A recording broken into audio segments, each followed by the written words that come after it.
স্বাভাবিক। 4-5 বছরের একটা বাচ্চা ম্যাচিউর মানুষের মতো আচরণ করবে? এসব মেনে নিতে না পারলে তো আপনার কিন্ডারগার্টেনের টিচার হওয়াই উচিত না।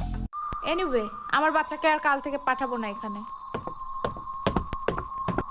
না আসলে তো আরো বেশি ভালো।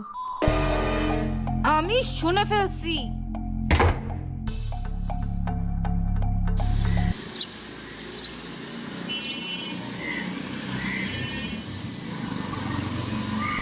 জি স্যার।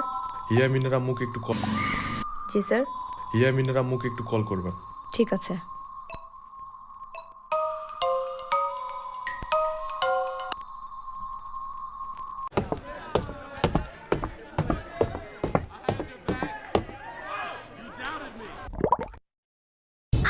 এত বড় হয়েও আপনি স্কুলে পড়েন? আমি স্টুডেন্ট না, আমি তোমাদের নতুন টিচার। তাই? আপনি কি ললিপপ